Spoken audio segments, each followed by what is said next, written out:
Le dialogue que je représente et l'ADFI Alsace que Mme Ekani, présidente de l'ADFI, représente ici, remercie chaleureusement la librairie Kléber d'avoir mis à notre disposition cette belle salle qui nous permet d'accueillir Jean Chalet, paléontologue, qui est directeur de recherche émérite au CNRS de Dijon, et qui est spécialiste de l'évolution des espèces, et qui a accepté de venir nous parler de ce sujet brûlant, le créationnisme, qui conteste très souvent les sciences de l'évolution, nous rend ainsi vigilants pour que notre 21e siècle ne tombe pas dans l'obscurantisme. Voilà. Donc, je laisse quand même la parole 2 minutes à Mme Ekani, qui vous expliquer un petit peu de là-dessus. Oui, je vous souhaite aussi la bienvenue. Je vais être très brève. Comme ça. L'ADFI Alsace est née depuis quelques années. Nous sommes actuellement rue des Bouchers. Nous invitons tout le monde, tous ceux qui veulent travailler pour que soit plutôt au pouvoir la raison et l'esprit critique à venir nous rejoindre. Nous sommes un groupe de presque une vingtaine de personnes, pas tout le monde actif, mais enfin bon, quand même pas mal d'actifs. Mais nous avons toujours besoin de personnes, et notamment nous essayons de faire un travail vers les jeunes qui sont assez difficiles à atteindre parce qu'ils sont persuadés que ça ne peut pas leur sauver. Ils ne peuvent pas tomber dans un phénomène sectaire, qui ne peuvent pas être pris par ce genre de choses. Donc voilà, une invitation à nous rejoindre. Merci. Et alors je passe tout de suite la parole à Jean Chalet, qui a beaucoup de choses à nous raconter. Bien, mesdames, messieurs, bonjour. Je tiens tout d'abord à remercier l'ADFI avec Mme Ekani de m'avoir invité, et Chantal Villeur pour le groupe Dialogue, Espace et Dialogue, parce que le sujet dont je vais vous parler est extrêmement d'actualité. On n'en parle pas beaucoup, mais c'est tout de même un problème très important. Et vous allez voir qu'il pose de nombreux sous-problèmes à régler actuellement. C'est peut-être un peu fort. Mais non, c'est trop fort. Non, vous entendez bien tout le monde. Bon, alors, je vais vous parler des relations entre les sciences de l'évolution et les religions. Alors, pour commencer, donc, le titre, c'est pas Dieu contre Darwin contre Dieu, c'est Darwin contre la Genèse interprétée comme un livre de science, ce qu'elle n'est pas. Et je vais vous montrer. Voilà. Il faut tout d'abord savoir qu'il y a 2 niveaux de la connaissance. Il y a la connaissance scientifique qui est rigoureuse et qui explique comment les choses se sont faites, et qui s'exprime par des théories de plus en plus explicatives. Et à côté, vous avez des approches religieuses, philosophiques, du sens des choses, du pourquoi, qui s'appuient sur des dogmes non retouchables, malheureusement, et sur la foi, ou sur des idéologies totalement farfelues qui forment un certain nombre de sectes actuellement qui sont extrêmement dangereuses. En fait, les 2 approches sont complémentaires, mais elles ne se chevauchent pas. Et mon collègue Wood, qui a travaillé sur le sujet, a appelé cela le non-empiètement des magistères. Alors revenons. Quelle est la méthode scientifique? La méthode scientifique, elle expérimente. Elle fait des observations quantitatives. On doit mesurer des choses. On démontre des faits de façon répétée pour voir s'ils sont vraiment efficaces. Et ensuite, on élabore des théories explicatives pour intégrer toutes les données. Toutes les données doivent être expliquées par une théorie. Si une seule donnée n'est pas expliquée, c'est que la théorie n'est pas bonne. Alors, on passe à la suite. Ces théories ne sont jamais définitives. Et les religions qui n'acceptent pas la science disent toujours, vous voyez, la science, elle vous dit ça, mais ce n'est pas définitif. Mais c'est la nature même des théories. Parce que les théories, elles s'enrichissent petit à petit, parce qu'on peut les retoucher, on peut les rejeter même complètement. La théorie de la marque a été mise dans la poubelle directement par Darwin. Donc, une théorie qui est erronée, on la remplace par une théorie adéquate. Et il y a, pour la théorie de l'évolution, un certain nombre de stades de cette théorie, dont le début a été Darwin en 1859. Ensuite, on est passé au mutationnisme, qui a rejeté la théorie, pratiquement la sélection naturelle de Darwin. On est passé à la théorie synthétique, qui a intégré la génétique. Et ensuite, actuellement, depuis, on peut dire, 1995, donc c'est tout récent, on passe à un nouveau stade qui s'appelle Evo-Devo. Évolution, développement. Et je vous montrerai à quoi ça correspond. C'est-à-dire que l'expérimentation, la quantification, l'élaboration critique des théories, car on se critique, on n'hésite pas, et les chercheurs entre eux sont suffisamment méchants pour éliminer les théories qui ne sont pas bonnes. Vous pouvez leur faire confiance, ils sont très bons. Et tous ces facteurs sont les moteurs de la science. Alors, les méthodologies religieuses, elles sont très différentes. Elles s'appuient sur des dogmes révélés par Dieu, donc en principe, on n'y touche pas, incontournable, non retouchable. Et puis, sur les écritures, qui sont réinterprétables par les exégètes. Et Bossuet avait précisé récemment que la raison joue un grand rôle dans la religion. C'est une affirmation qui était un peu nouvelle. Alors, à l'inverse de les sciences, il n'y a pas de preuve en religion, simplement un acte de foi. Donc la foi et la raison sont les moteurs de la religion. Mais il y a aussi le domaine de l'irrationnel. Par exemple, des sectes comme l'Église de Scientologie, le Mandaron, ou d'autres, des sectes pseudo-chrétiennes, des sectes pseudo-bouddhistes comme la Soka Gakkai. J'ai été vice-président de l'université de Dijon, et on avait des membres de la Soka Gakkai qui essayaient de s'infiltrer partout.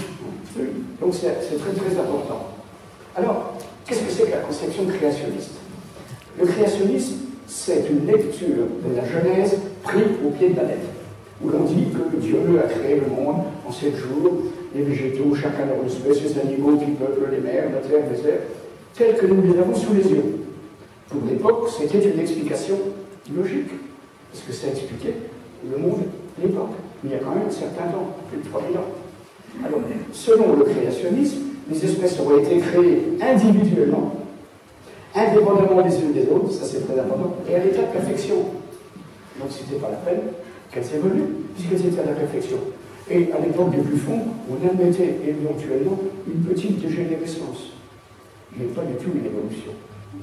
Et selon la Bible, l'homme ne sera apparu qu'il y a environ 6000 ans, avec la création de la Terre. C'est ça le créationnisme, sensu stricto dur. En fait, la géologie a montré que la Terre avait, comme le système solaire, 4 milliards 500 millions d'années, que la vie était apparue il y a environ 3 milliards 8, et que l'homme moderne, notre espèce, Homo sapiens, est apparu il y a 170 000 ans en Afrique. Nous sommes tous des Africains. Alors, pour comprendre le créationnisme, il faut revenir à l'origine de Yahvé, le Dieu de la Bible, à la Genèse biblique et au judaïsme. Et vous allez avoir peut-être des surprises. C'est-à-dire qu'on est passé on peut dire, des esprits animistes de la première religion humaine, qui a été une religion de la peur de tous les événements qui entouraient l'homme, et où les gens étaient affolés, effrayés. Donc ils essayaient ils ont inventé des esprits pour essayer de se réconcilier et de survivre comme ils pouvaient. Et puis on est passé ensuite à des divinités dans un polythéisme très structuré, avec des fois 1000, 2000 dieux, comme dans l'hindouisme par exemple. Et puis on est passé au monothéisme avec un seul dieu, pour les religions de l'île, Yahvé. Voilà. Alors, d'où vient Yahvé? Alors là, comme je suis curieux, j'ai recherché depuis 6 mois d'où venait Yahvé, et j'ai trouvé des choses intéressantes. On a trouvé, ce sont des Français d'ailleurs qui ont travaillé sur la civilisation d'Ougarit. Ougarit, c'est Ras Shamra. C'est en Syrie, du sud-ouest. Et qui était dans le territoire de Canaan, les Cananéens, à l'âge de bronze, bien avant l'arrivée des Hébreux. Alors, les Cananéens étaient au départ des nomades, qui se déplaçaient avec leurs troupeaux et qui venaient souvent du sud-est, des déserts d'Arabie, dans toute cette région. Il y a eu énormément de mouvements de population, de gens nomades qui changeaient sans arrêt le terrain pour pouvoir nourrir leurs troupeaux et de survivre Voilà. Et donc, petit à petit, ils sont arrivés, de l'Arabie, ils sont passés vers l'ouest, et ils ont peuplé la côte, le long de Méditerranée, et ils ont développé un territoire qu'on a appelé Canaan. À l'âge du bronze, il y a le territoire de Canaan. Et Ougarit était une civilisation intéressante, et le dialecte cananéen a donné naissance à l'hébreu. Les Hébreux sont bien dérivés des Cananéens. C'était des Cananéens locaux, les Hébreux. Mais qui, pour se séparer des autres Cananéens, ont puisé, disons, pour élaborer leur religion dans des dieux eucharitiques, mais ils ont ajouté une interdiction de manger du porc. Et on le sait tout ça, parce que quand on fait des fouilles, tout autour, dans les zones qui sont cananéennes au sens strict, vous trouvez des restes d'animaux de toutes les espèces. Mais pour ceux des Hébreux, il n'y a pas de porc. Donc on voit très bien la différence qu'ils ont cherché à introduire. Alors, le dieu principal de l'Ougarit, c'était El, le dieu El, qui apparaît dans la Bible d'ailleurs, El. Et elle avait eu 70 enfants avec sa parèdre qui s'appelle Asherah. C'est quasiment Ishtar, mais Asherah. Et donc, elle et Asherah ont eu plein d'enfants, et chaque enfant, le dieu Elle, leur a attribué un territoire dont ils étaient responsables. Et Yahvé s'est retrouvé être responsable d'Israël, des premiers Hébreux. Et ce terme-là, c'est là qu'on va apparaître dans Arash Shamra, le terme Yahvé, pour la première fois. Alors, je vais vous montrer les anciens, les Hébreux, il y a eu d'abord Saul, il y a eu Salomon, il y a eu David et Salomon, et à la mort de Salomon, il y a eu une dispute énorme, il y a eu une rébellion du nord vers le sud, et finalement, ils se sont séparés en deux États. Israël au nord, et puis Jérusalem au sud, avec Juda au sud, avec la capitale Jérusalem. Et au nord, c'était Samarie. Et ils se sont fait une guerre abominable pendant plus de 200 ans. Ils ont guerroyé constamment. Hein. Et on a recherché dans l'archéologie, il y a un bouquin extraordinaire que je vous conseille de lire, la Bible des Walais, où toute l'archéologie est intégrée et vraiment très bien présentée. Et bien, David et Salomon n'ont gouverné aucun empire, parce que vous allez voir que la Bible a été écrite dans un but essentiellement politique. Donc, il y a eu David Salomon. On n'a aucun texte.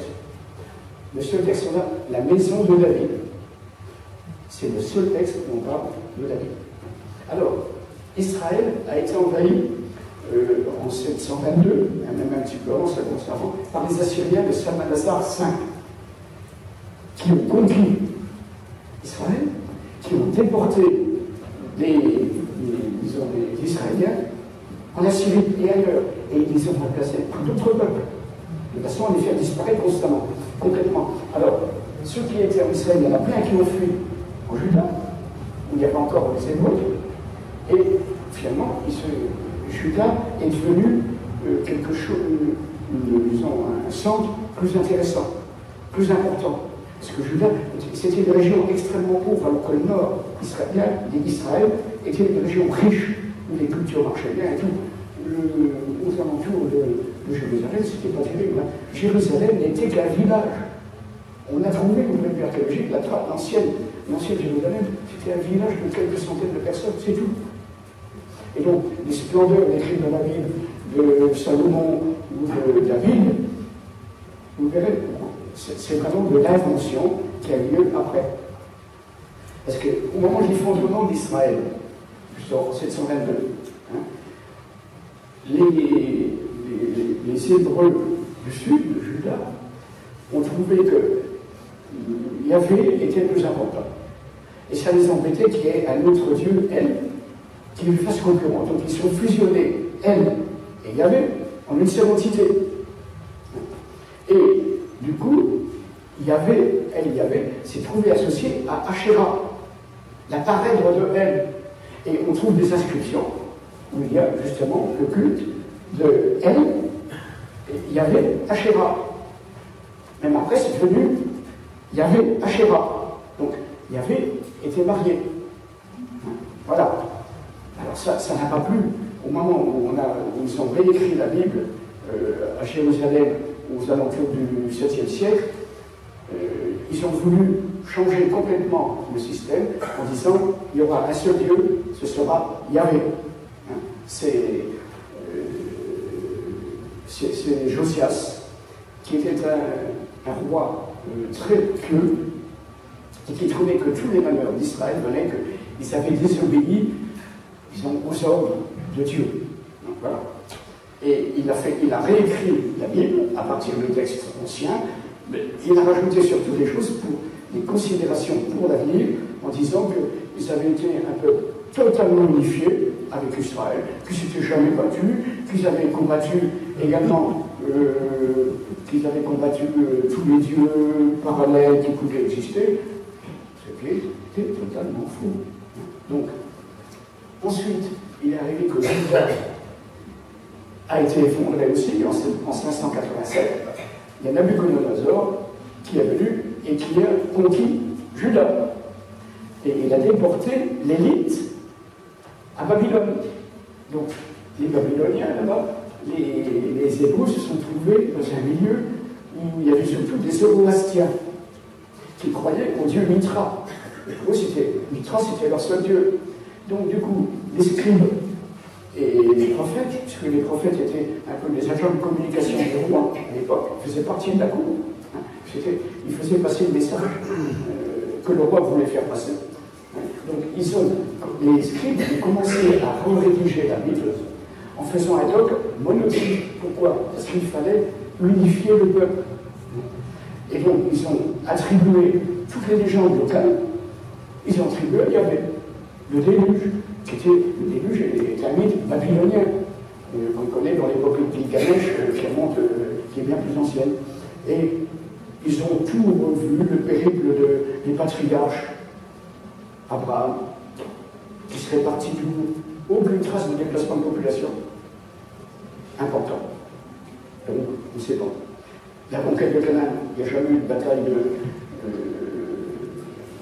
autour des grandes citadelles comme Jéricho. Ben non, il n'y avait pas de mur à Jéricho. On a dit que le Jéricho avait été. Les murailles s'étaient effondrées, mais il n'y avait pas de muraille. Je ne sais pas si certains d'entre nous sont allés à Jéricho, il n'y avait pas de muraille, il y avait une tour, qui était une des plus anciennes constructions, mais elle était à l'intérieur du pays, elle n'était pas extérieure, il n'y avait pas de tour, il n'y avait pas de muraille. Donc, ils ont tout, et puis l'exode à l'Égypte. On ne trouve aucune trace dans les textes égyptiens. Or, les Égyptiens avaient la manie de tout écrire pour célébrer leur victoire. Et donc, ils n'ont jamais parlé des Hébreux. Tout ça, donc, pose problème. Et ensuite, les textes de Cyrus ont détruit l'empire babylonien et ils ont renvoyé les Hébreux à Juda. Et Juda est devenu une province perse qu'on appelle Yéhoud. Et les Judéens sont devenus les Yédou et les Yéhoudim, les Juifs. C'est à ce moment-là que le peuple juif apparaît. Et du coup, quand on regarde la Genèse, il y a deux Genèses différentes. La Genèse 1, Genèse 2. Alors Genèse 2, qui est présentée dans la Bible, que vous pouvez contempler, vous connaissez sans doute. Genèse 2, c'est le texte le plus ancien. On l'appelle le Yahviste, parce qu'il appelle Dieu Yahvé. Et la tradition juive voulait que le texte, comme celui de la Torah, avait été dicté à Moïse au Sinaï. Et on pensait que ça avait été écrit à l'époque de Salomon. Mais les recherches de Finkelstein et Silberman ont montré qu'il n'en était rien. On a montré que la datation était mauvaise. Et cette histoire, elle retrace toute l'histoire du peuple juif théorique. Et rien n'est prouvé dans ce qui est montré. Et la date, en fait, c'est la première Bible a été écrite au 7e siècle avant Jésus-Christ, dans le royaume de Juda, sous le règne de Josias à Jérusalem, qui avait écrit ça pour, disons, consolider son pouvoir et puis prévoir la suite. Et on fait une unité, un peuple unifié par Yahvé. Alors, la Bible 1 qui a été réécrite à Babylone.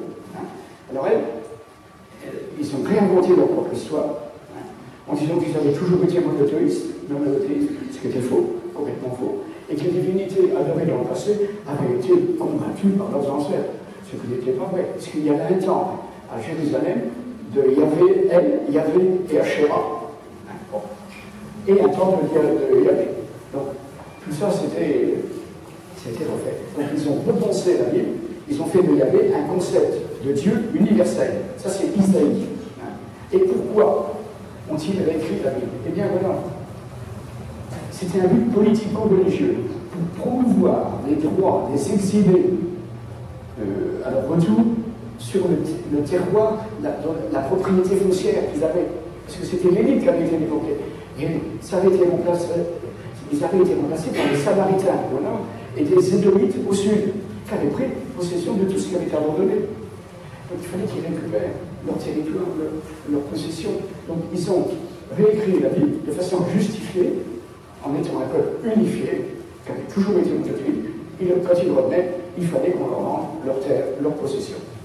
Voilà l'origine, pourquoi la Bible a été retrafiquée à ce moment-là. Alors, la création, le créationnisme judaïque. Eh bien, le créationnisme judaïque, c'est, on peut dire, le judaïsme est partagé comme toutes les religions entre les conservateurs et les progressistes. Alors, il y a une petite minorité de juifs qui se considèrent en l'an 5770 de la création du monde. Voilà. Les autres lui attachent une valeur symbolique, comme le début. Donc, la lecture littérale chez les Juifs est faible. Plus faible que chez les chrétiens. Beaucoup plus faible que chez les chrétiens. Et alors, le calendrier, voilà, vous avez le calendrier 5760. Alors, pour combler les dates, ils ont donné au patriarche des vies formidables. Attends, on avait plus de 130 ans. Voilà. Seth, Enoch, Mathusalem, seulement 770 ans. Juste avant la mort d'Adam. Il est apparu juste avant la mort d'Adam. Alors, les textes bibliques qui ont été considérés comme le fruit d'une révélation ont été repris littéralement par les traditions chrétiennes. Et ce sont ces textes qui sont le fondement du créationnisme des églises chrétiennes, orthodoxes, catholiques et protestantes, qui ont été repris au pied de la lettre. Beaucoup plus que par les juifs eux-mêmes. Ce sont les chrétiens qui ont le plus